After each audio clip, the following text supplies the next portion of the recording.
La palabra del Señor que para nuestra vida esta mañana se llama, ¿cómo se llama?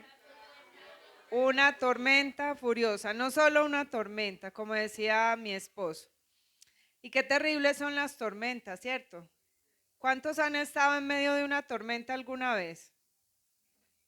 Los otros no han vivido nunca una tormenta en el mar o una fuerte tempestad, de esas que dice uno, Dios mío, se está cayendo el cielo a pedazos, me va a morir. Recuerdo que cuando yo estaba pequeña, pues no crecí mucho, pero bueno, tenía como 12, 13 años, un día antes de celebrar Amor y Amistad, cayeron rayos, centellas, se abrió el cielo y cayó todo el agua en Medellín. Tanto así que, bueno, yo vivía 2 cuadras aquí arriba, pero la casa quedaba cerca de la quebrada. Y la quebrada era pequeña. Incluso nosotros nos bañábamos en la quebrada, mi mamá lavaba la ropa en la quebrada. Y esa noche de tormenta, yo escuchaba que sonaba como si el cielo estuviera tronando y no paraba de tronar.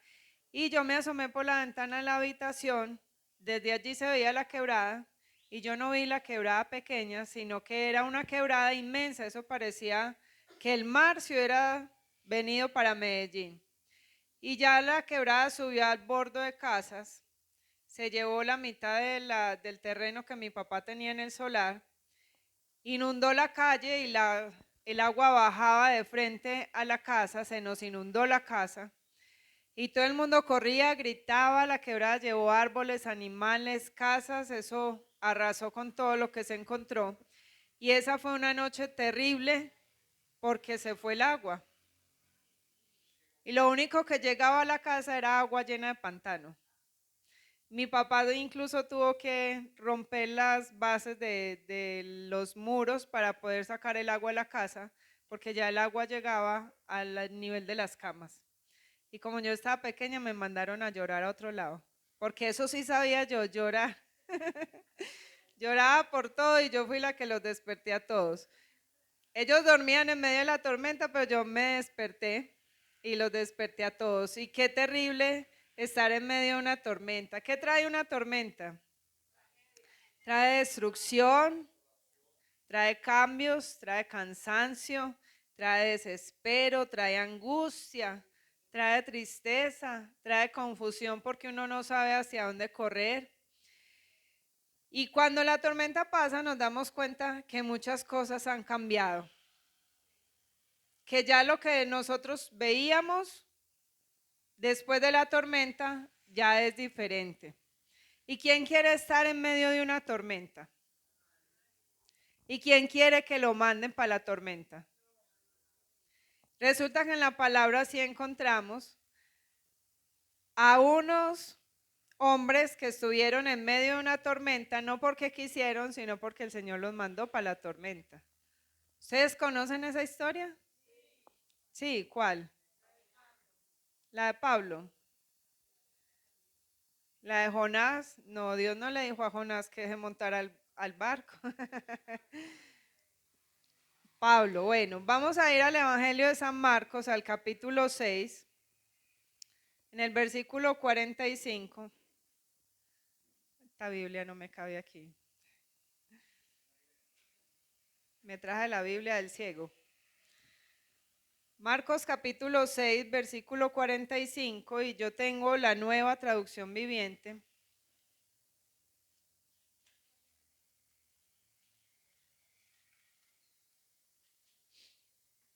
¿Ya estamos ahí?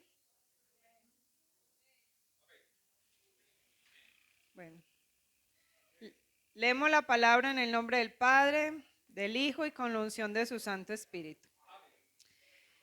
Inmediatamente después, Jesús insistió en que sus discípulos regresaran a la barca y comenzaran a cruzar el lago hacia Bethsaida, mientras él enviaba a la gente a casa. Después de despedirse de la gente, subió a las colinas para orar a solas. Muy tarde esa misma noche, los discípulos estaban en la barca en medio del lago y Jesús estaba en tierra solo. Jesús vio que ellos se encontraban en serios problemas, pues remaban con mucha fuerza y luchaban contra el viento y las olas. A eso de las 3 de la madrugada, Jesús se acercó a ellos caminando sobre el agua. Su intención era pasarlos de largo. Pero cuando los discípulos lo vieron caminar sobre el agua, gritaron de terror, pues pensaron que era un fantasma, y todos quedaron aterrados al verlo. Pero Jesús les habló de inmediato. No tengan miedo, dijo, tengan ánimo, yo estoy aquí.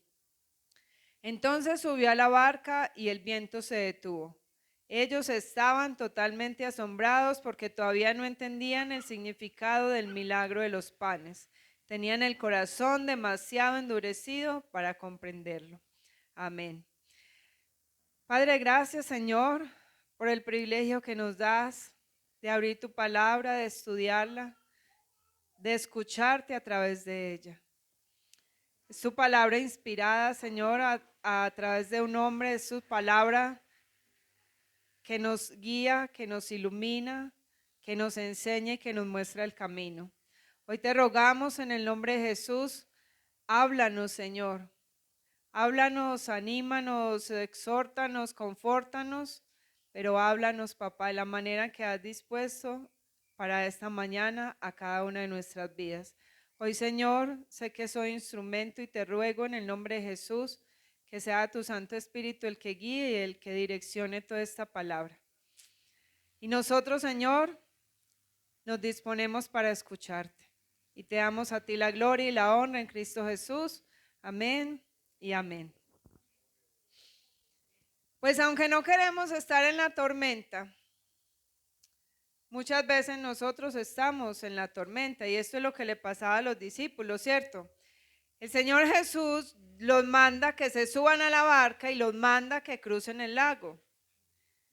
Y les resulta que el lago de Genezaret, que era el lago que ellos estaban cruzando, frecuentemente era azotado por vientos contrarios, era un lago muy difícil de cruzar. Y estuve buscando qué longitud tenía el lago, porque a mí a veces me dicen lago y yo me imagino el charquito que hay en el Parque Norte. Un laguito ahí, un charquito ahí chiquito. Pero resulta que me encontré en Google que este lago era como una represa. ¿Cuántos han ido a Guatapé? Que se sube uno a la piedra del Peñol y uno dice, ay, estoy en el mar, qué rico. Porque se ve demasiada agua. Y resulta que este lago tiene una longitud, o sea, de largo tiene 21 kilómetros y de ancho tiene 12 kilómetros. O sea que eso no era un charquito, eso era un lago grande. Y el Señor los manda, empezando a oscurecer, y les dice, súbanse a la barca y crucen al otro lado que yo voy a despedir a la gente y ahorita nos vemos. Jesús sabía que los vientos se levantaban en contra y sabía que era un lugar difícil para cruzar. Y lo primero que vemos aquí es que, ¿quién es el que ordena subirse a la barca? ¿Quién? ¿Quién? No duerman pues, bueno. Es el mismo Dios quien hace subir a la barca para cruzar. Y aunque Jesús sabía que era difícil, sabía que era oscuro, que estaba de noche, que era la hora de que ellos descansaran, porque ellos venían de una larga jornada donde estuvieron ministrando las personas, donde Jesús estuvo compartiendo con la gente, dándole la palabra, donde Jesús hizo el milagro de alimentar a 5,000 personas, ya estaban cansados, ¿cierto? Ya era momento de descansar y Jesús no les dice, acuéstense a dormir aquí y mañana madrugamos temprano y cruzamos al otro lado. Él les dice, no importa que estén cansados, vayan, súbanse, sé que van a tener que sufrir, sé que van a tener que trabajar duro, pero súbanse a la barca, remen y luchen contra la tormenta. Y es entonces cuando tú y yo, después de habernos subido a la barca del matrimonio, a la barca de un trabajo, a la barca de una familia, a la barca de un ministerio, a la barca del servicio, donde viene la tormenta y uno dice, ¿será que yo sí escucho al Señor? ¿O será que yo estaba muy loco y definitivamente cómo el Señor me va a mandar a que yo me meta a una tormenta? No, no, eso no es de Dios, porque es que lo de Dios trae paz y trae calma. Si es de Dios, trae paz y calma y es lo que hemos escuchado, pero a través de esta palabra vemos que si es de Dios, también vamos a pasar por medio de una tormenta. Que no porque tu matrimonio esté en medio de una tormenta, tú vas a decir, ay no, el Señor, esto no es de Dios, chao, yo me bajo de este barco. Que se ahogue el otro solo. No, cuando el Señor nos manda a cruzar la tormenta, tenemos que obedecer y no pensar, ¿será que se escuché bien? Porque allí es donde empezamos a dudar y empezamos a tambalear y decimos, ¿será? Ay, Señor, es que tantos problemas en este matrimonio, tantos sufrimientos, tantas diferencias. Este matrimonio, esta familia como que no ve la luz del día. Este barco como que se va a volcar. Yo me voy a bajar mejor. ¿Cuántos han querido bajarse alguna vez en medio de la tormenta, de la dificultad, de la vida, de la promesa que Dios les dio? Y desistimos de las promesas porque viene la tormenta, porque viene esa dificultad y decimos definitivamente, no Señor, es que yo no escuché bien. Eso fueron mis emociones. ¿Será que el Señor sí me dijo que tomara este ministerio? ¿Será que el Señor sí me llamó a trabajar en su obra? Es que ese pastor tan cansón, ese pastor tan exigente, ese pastor tan regañón. Esa iglesia tiene un pastor muy regañón, ¿cierto? No, ¿sí o no? Ah, disciplinado, que le gusta exhortar. A veces es fuerte, pero el Señor así lo usa, ¿cierto? Y a veces lo que necesitamos es que nos arandeen para nosotros poder caminar. Y entonces cuando estamos ahí en medio del regaño, de la exhortación, cuando servimos en la iglesia decimos, yo me voy de esta iglesia para otro lado. Yo me voy para otro lado, que es que lo que me hacen aquí no me gusta. A mí no me gusta cómo me exhortan, cómo me disciplinan, yo me voy para otro lado. Qué demanda tan grande. Yo bien cansada del pastor y que vengamos a lavar la iglesia. Uno bien cansado toda la semana de trabajar y que vengamos a lavar la iglesia. No, qué pereza. ¿Cierto? Y es mucha demanda, es mucho cansancio, es que tener que ir a estudiar, tener que rendir al Señor. Ay, no, yo mejor no, yo con esto no puedo. Cuando nos metemos, el Señor nos abre la puerta de un empleo y empiezan las dificultades en el empleo. ¿Qué pensamos? ¿Y este empleo si era de Dios o no era de Dios? ¿Será que me quedo o será que me voy? Y resulta que el Señor nos lleva a lugares donde empieza a pulir nuestro temperamento, donde empieza a pulir nuestra paciencia. Pero a veces nosotros nos tiramos de la barca porque la tormenta está muy fuerte. Y las tormentas en las que el Señor nos entra no son para destruirnos. ¿Para qué son? Diga conmigo, son para transformarme. ¿Para qué son las tormentas? Pero a las que el Señor nos lleva, no a las que nosotros nos metemos. Porque nos metemos a veces en unas tormentas que mejor dicho. Y resulta que en la tormenta Dios nos enseña varias cosas. Lo primero que me enseña el Señor en medio de la tormenta, diga conmigo, yo no tengo el control de nada.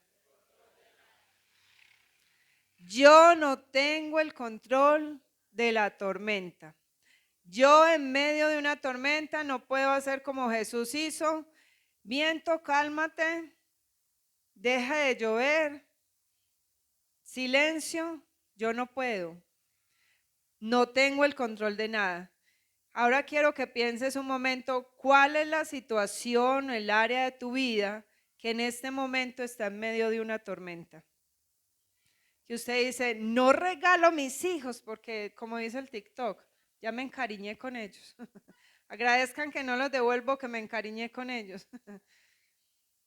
Que usted diga, no devuelvo a mi esposo, a mi esposa, porque es que no, ya se acabó la garantía. Como dice mi esposo, ya no, mi esposo ya no tiene suegra para decir, ve ahí le devuelvo su hija. Y tampoco es cirujano plástico para reconstruirme, entonces bueno, quedó embalado conmigo. ¿Qué área de tu vida está en este momento en medio de la tormenta? Tal vez el matrimonio, tal vez la economía, que uno dice voy a ir a comprar el baloto a ver si se me arregla la situación. ¿Cierto? ¿Sí o no? No, ustedes no quieren comprar el baloto. Ah, bueno, gloria al Señor. Tal vez es la vida familiar que está hecha un caos. Tal vez es el empleo que dices no quiero más este empleo. Tal vez es el área emocional, donde estamos en un sube y baja. Hoy estamos alegres, mañana estamos que nos suicidamos, que estamos deprimidos, que como dice por ahí una canción muy vieja, no sé si alguna vez la han escuchado, dice, nadie me quiere, todos me odian, mejor me como un gusanito. No, es una canción por ahí, no sé de dónde la sacaron, pero es vieja. Que dice uno, no, yo no soy valioso, yo no soy importante, entonces estamos en un sub y baja emocional y nos metemos en unas tormentas. Tal vez es el área de la salud donde uno dice, Señor, pero ¿hasta cuándo? ¿Hasta cuándo voy a estar en esta situación? ¿Hasta cuándo me va a doler? ¿Hasta cuándo, Señor? O puede ser el área espiritual, porque a veces llegamos a un embotamiento espiritual donde no somos capaces de orar, donde no tenemos palabras para hablar con el Señor, donde nos cuesta abrir la boca para alabar a Dios, donde nos cuesta cantar y adorar al Señor. ¿Tienes algún área en tu vida en este momento en medio de una tormenta? Le tengo una noticia, dígale al que está a su lado, dígale, Jesús no va a correr a calmar tu tormenta. Jesús no va a correr a calmar tu tormenta. Miren, ¿cuánto se demoró Jesús para llegar a donde estaban los discípulos? Él los mandó y dice que a las 3 de la mañana Jesús vio que estaban embalados y dijo, no, ya, voy a ir. Esta gente está embalada y remen y remen y remen contra la corriente. Las olas se levantan, el viento sopla y estos ya están sudando. Ya se trasnocharon ahí en medio de esa tormenta. Espere pues. Él se tardó en ir a ellos, ¿por qué? Porque era necesario que ellos agotaran sus fuerzas primero. ¿Usted ya se agotó de cansar, de luchar en contra de la tormenta? Entonces la noticia es que abra los ojos que ya viene. Porque hasta que no nos cansemos, no gastemos nuestras fuerzas, el Señor no va a llegar porque entonces la gloria se la vamos a robar. Jesús se acerca caminando. ¡Ay! ¡Ay! ¿Qué les pasó? Sí. Dices que tranquilamente, apaciblemente, el Señor se acerca caminando y su intención era subirse a la barca. No, dice la palabra que su intención era pasar de largo. Me voy a hacer el loco, pero les voy a pasar de largo. Su intención no era ni calmar la tormenta ni subirse a la barca, sino pasarlos de largo. Pero resulta que en medio de la tormenta, yo quiero que Jesús calme la tormenta ya.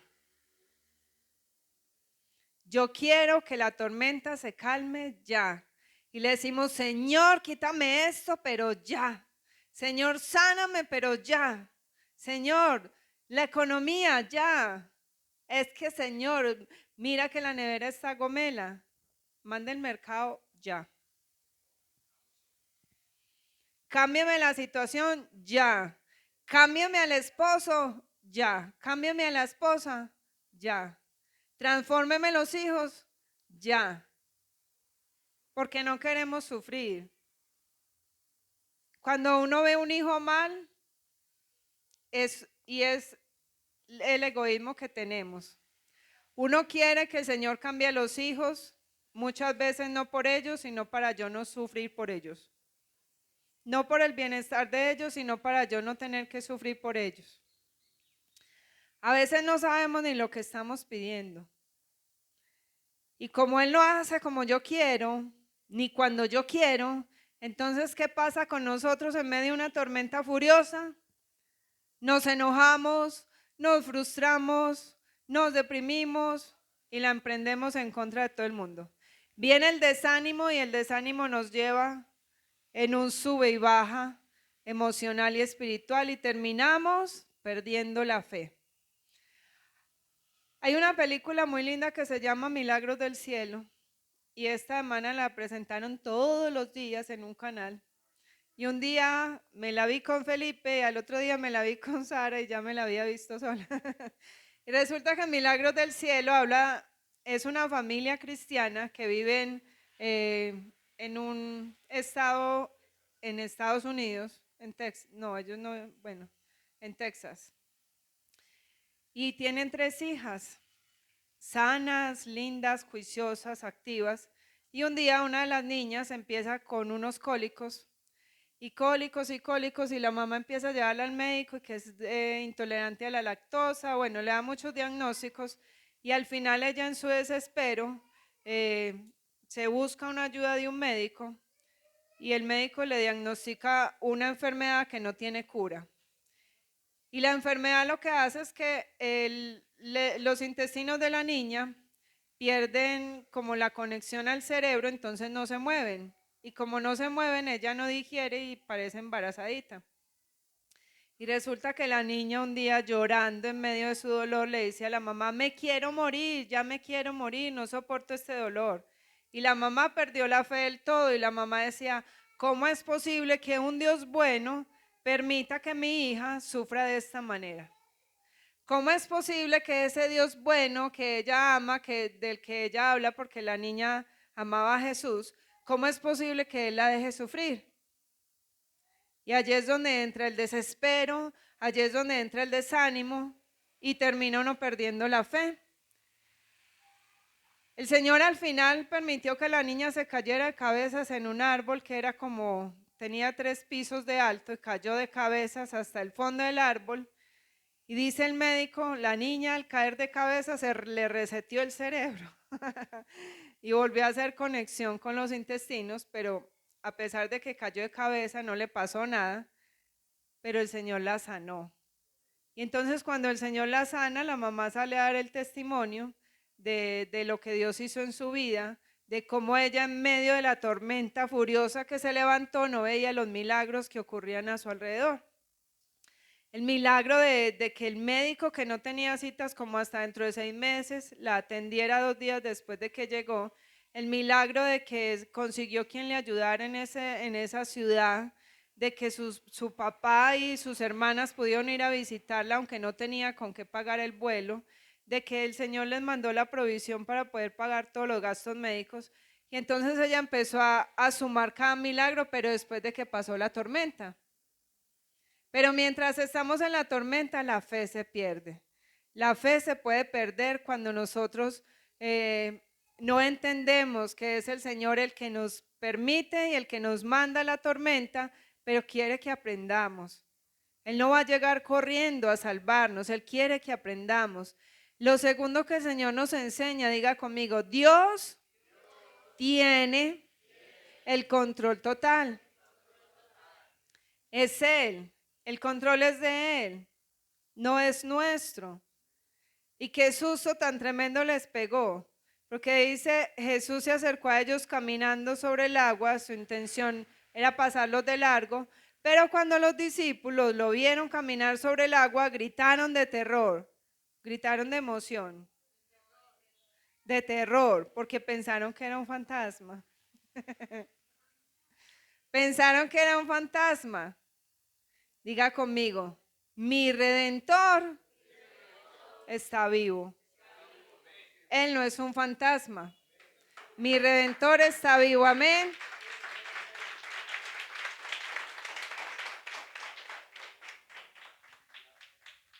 Bien, Dios se presenta de la manera más inesperada en nuestra vida.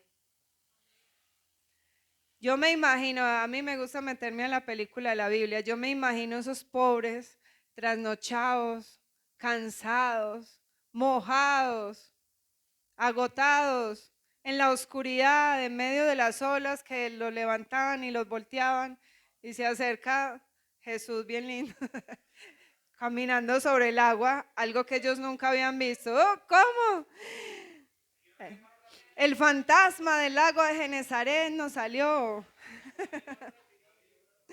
El fantasma.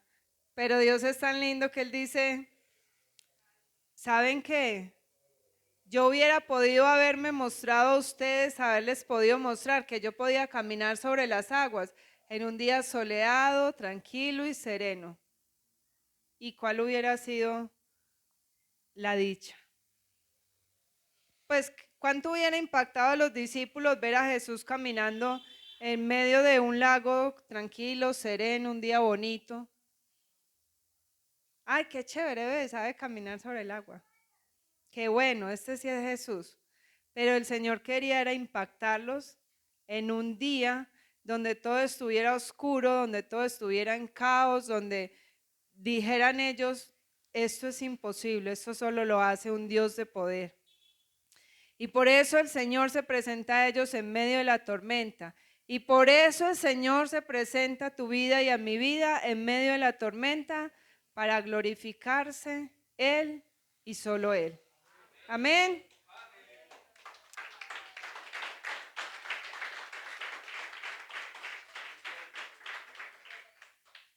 Y es por eso que el Señor les dice, y el Señor te dice, y el Señor me dice, y dile al que está al lado, dile, no tengas miedo, porque el gran yo soy está aquí. Y Jesús les dice, soy yo el que sana, soy yo el que restaura, soy yo el que fortalece, soy yo el que libera, soy yo el que perdona, soy yo el que salva, soy yo el que cambia tu vida, soy yo el que vengo a traerte gozo, soy yo el que vengo a traerte paz. Amén. Es Él el que hace todo posible, es Él el que tiene el control de nuestra vida. Y lo tercero que hace el Señor es que se sube a la barca. ¿Cuándo se calma la tormenta? No, lea. Cuando Él se sube a la barca, Él no le habla a la tormenta. Él le habla a la tormenta en otro pasaje de la Biblia, cuando está con ellos dormido y esto lo despierta. Señor, que nos ahoga. Estos sí son canzones. Shh, cállate, viento. Y vuelve y se acuesta. En este pasaje, la tormenta se calma, no cuando Jesús habla a la tormenta, no cuando Jesús camina sobre el agua. La tormenta se calma cuando Jesús se sube a la barca. Diga conmigo, si Él no se sube a mi barca, aquí no pasa nada. ¿Qué representa la barca? La barca representa nuestro corazón. La barca representa mi vida. Y a veces queremos que el Señor calme la tormenta desde afuera. Hasta ahí, Señor, ya. No se suba a esta barca que yo sé que usted me va a exigir mucho. Hágame el milagro que necesito y ya. No se suba, que yo sé que entonces si usted se sube, yo voy a tener que renunciar a esto y a aquello y al otro. Ay, Dios mío. No, hágame el milagro de ahí. El domingo que el pastor enseñaba acerca de la Navidad, miren, aunque la gente no crea y algunos digan que Dios no habla audible, yo sé que Dios habla audible a mi oído. Y no digo que me habla todos los días. En 13 años que llevamos en el Evangelio, el Señor me ha hablado 2 veces audiblemente a mi oído. Y la primera vez que me habló me dijo, no me gusta la Navidad y hasta ahí. Y aunque yo estaba muy recién desempacada en el Evangelio, yo me tomé el trabajo de investigar por qué a Dios no le gustaba la Navidad. Y encontré y busqué, hice un estudio, lo enseñé y la gente peleaba, se revolcaba, se jalaban los pelos. Y es que no, es que usted es religioso, es que Dios no habla al oído, es que la Navidad no tiene nada malo. Y el Señor un día me dice, tú enseña y déjalos que cada uno haga como quiera. Si quieren celebrar la Navidad, celebre la Navidad. Si quiere poner árbol, ponga árbol. Después no diga que no sabía. Porque la intención no es que usted con tristeza no haga la Navidad, porque ahí no hay ningún mérito delante del Señor. La intención es que usted lo interiorice, que usted lo lleve al Señor y que le diga, Señor, enséñame y dime por qué no te gusta la Navidad. Yo, vea, si hay alguien que amaba la Navidad, esa era yo, de las primeras que estaba ahí. Yo quería los tendidos, yo quería las cortinas, yo quería los adornos, yo quería poner mi casa como el pesebre. Yo amaba la Navidad. Cuando el Señor me dice, no me gusta la Navidad, ya el Señor se había subido a mi barca. Porque yo estaba junto con mi esposo en medio de una tormenta, de una crisis en el matrimonio, y cuando el Señor se sube a nuestra barca, calma la tormenta y restaura nuestro matrimonio, me dice, no me gusta. Y dije, Señor, ya estás en mi barca, yo tengo que obedecerte, yo quiero obedecerte y mi anhelo es obedecerte. Si me dices no, es no. Y eso no solo con la Navidad, son muchas de las cosas que el Señor nos dice, no me gusta lo que estás haciendo. Y entramos en crisis y entramos en conflicto y le decimos, no, ¿sabe qué? Bájese de la barca. Bájese de la barca que estoy en conflicto, Señor. Así es que queremos que el Señor calme la tormenta desde afuera, pero Él se tiene que subir, tiene que llenar y tiene que transformar desde adentro para que la tormenta se calme y entonces podamos llegar al destino al que Él nos envía. A veces queremos que el Señor cambie afuera la circunstancia, que el Señor cambie al otro, pero tiene que cambiarme primero a mí. En el reto de amor de las parejas, que es de 40 días, la prueba de fuego del amor, vemos cómo el Señor cambia de adentro hacia afuera y cómo cuando yo pienso que el que tiene que cambiar es mi esposo, pero yo empiezo a hacer cosas a favor de mi esposo para agradarle, para respetarlo, para hacerlo sentir bien, yo veo cómo la actitud de él va cambiando. Pero realmente no es que él vaya cambiando, sino que yo voy viendo con otros ojos, porque de lo que yo voy dando es lo que yo voy recibiendo. Amén. Entonces, si el Señor no nos cambia de adentro hacia afuera, nosotros no vamos a llegar nunca al destino al que Él nos está enviando. Pregúntale al que está al lado, ¿está tardando mucho en alcanzar su propósito? ¿Será que el Señor no se ha subido a tu barca? ¿Será que no le has permitido a Jesús subirse a tu barca? ¿Qué situaciones de tormenta has pasado donde tal vez te has quejado, has intentado solucionar en tus propias fuerzas, te has llenado de temor, de ira, por no poder hacer que nada ni nadie cambie? Las tormentas a las que el Señor nos lleva son para verlo a Él como Él es. Él es mi creador, Él es el todopoderoso, Él es el que tiene todo en sus manos, Él es el que conoce mi ayer, mi hoy, mi mañana. Porque pensamientos de bien y no de mal tiene el Señor para nosotros, ¿cierto? Lo dice Jeremías 29, a fin de que, de darnos el futuro que Él nos quiere dar. Y entender que Dios tiene el control de todo en medio de las tormentas, que Él es el dueño de todo lo que yo creo que es mío, me lleva a descansar, me lleva a abandonarme en sus manos. Porque ¿quién mejor que Dios sabe qué es lo que nos conviene? ¿Quién mejor que Él sabe por qué tormentas estamos pasando? ¿Y quién tiene el poder para cambiar? Él. En esta película que yo veía, yo decía, Señor, si la niña se hubiese muerto, ¿qué? ¿No es tuya la niña? ¿No somos tuyos nosotros? ¿Quién dijo que los hijos nos pertenecen? Y que el que pasen enfermedades, dificultades, incluso lleguen a la muerte, ¿nosotros podemos controlar algo de eso? Lo que usted y yo sí podemos controlar en nuestra vida es la manera en la que actuamos en medio de las tormentas. En medio de esas tormentas furiosas que se levantan, usted y yo podemos controlar la manera en la que respondemos, la manera en la que dejamos que el Señor actúe en nuestra vida, la manera en la que dejamos que el Señor nos transforme. Amén. Yo sé que mi Redentor vive y que en el polvo Él se levantará y que Él me restaurará y que en medio del dolor el Señor está y que en medio de la tormenta furiosa el Señor está. Que no importa lo oscuro que esté, que no importa lo cansado que estemos, que no importa cuánto hayas luchado tratando de salir de la tormenta, el Señor está.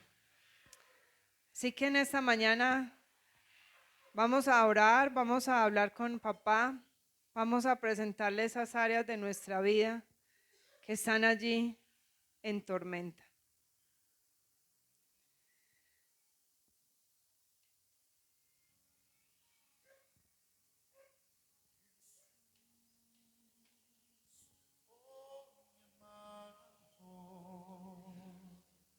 Levantado la tormenta furiosa, tormenta en mi alma, he sentido desfallecer, he sentido desfallecer. A lo lejos oí que me llamabas, aunque ruja el mar y las olas se levanten, ven a mí. A lo lejos oí que me llamabas, aunque ruja el mar y las olas se levanten, ven a mí. Ahora sé que mi Redentor vive.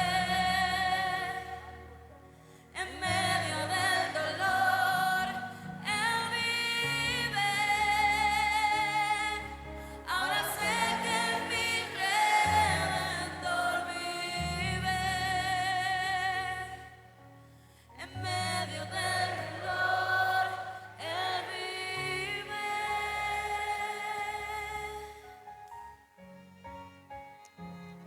Sí, Señor, tú vives en medio del dolor, tú vives y estás en medio de la tormenta.